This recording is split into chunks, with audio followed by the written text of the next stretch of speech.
Today's mindful moment. Ever get that feeling, when you're stuck in traffic or on a long commute, and you just wish you could use that time to learn something new?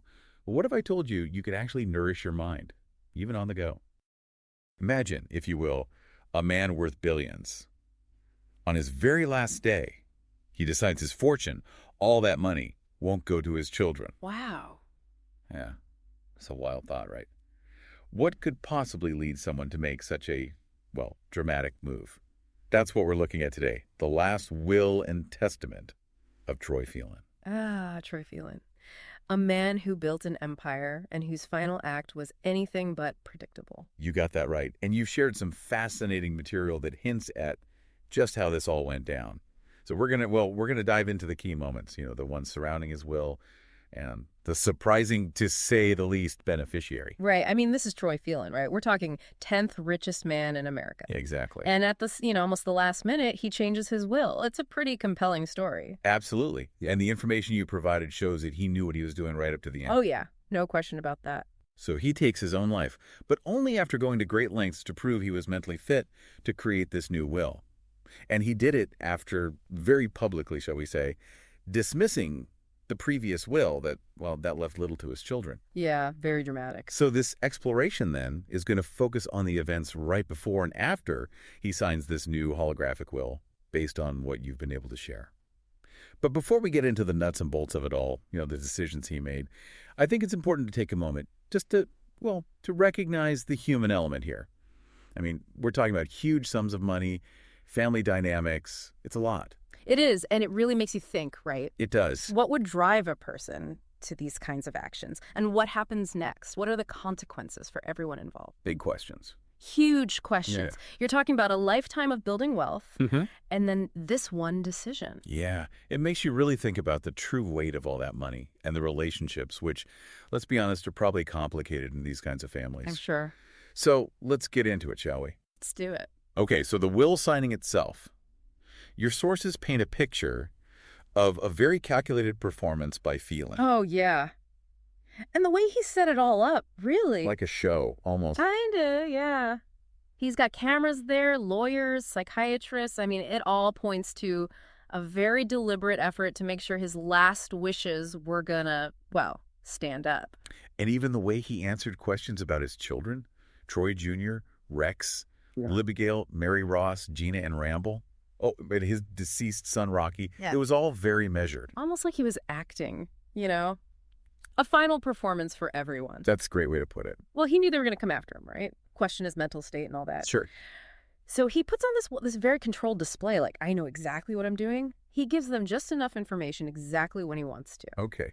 What about when he talks about his net worth? Right. So he says, and I quote, between 11 and 11.5 billion, depending on the markets. I mean, come on. He knows exactly what he's worth. So there's no question about his, financial awareness at that point. Not at all. The guy's sharp. And then, boom, he drops the handwritten holographic will, signed and dated that same day, explicitly revoking all previous wills. I can only imagine what Stafford, his lawyer, was thinking. Oh, the sources describe him as completely stunned. And who wouldn't be? You're talking about a massive decision, so much money involved, and then it all changes right there. And of course, after this carefully staged event, Phelan takes his own life, jumping from his office window. It's a brutal contrast. You have this calculated performance and then this sudden, this incredibly sad end. I imagine the scene was total chaos. But what about his family? How did they react to all of this? So the reactions are, interesting to say the least. We see his eldest children, TJ, Rex, Libigale, and Mary Ross, along with their spouses at Lillian's mansion. Right. At first, it looks like they're grieving. Exactly. But then when they're alone, it turns into a celebration. I mean, we're talking expensive wine, champagne, and they're glued to the TV watching CNN for news about his death and, of course, the financial reports. Not exactly a picture of loving children. No, not really. Their main concern seems to be, the money. And then Hart Getty shows up, right? Yeah. With the news that there will be no funeral, no service, per Phelan's written instructions. Even Libigale, she tries to squeeze out a tear, but it's more like she's going through the motions, not real grief. So no traditional mourning, just, ashes scatter according to his wishes. Okay, let's talk about Stafford. He's the lawyer. He's now holding this explosive will. What does he do? He's careful. The sources show that his public statements are very measured. He only says that Phelan appeared to be of sound mind. So he's not exactly saying Phelan was totally in his right mind when he made the will. Nope, not at all. And then he and Durbin, they go to Phelan's office, and it's unlocked. Which, you gotta think, maybe Phelan wanted them to find something. That's what I was thinking. It's like he's leading them somewhere. So what do they find? A cremation contract and a file about this group, World Tribes Missions. World Tribes Missions. That sounds important. It is, especially when you consider what they find next. A note, just a short paragraph addressed to Stafford. Yeah. He mentions a woman, Rachel Lane. She's a missionary with World Tribes Missions way down on the border of Brazil and Bolivia in the Pantanal, near this town, Corumbá. Yeah. And here's the kicker.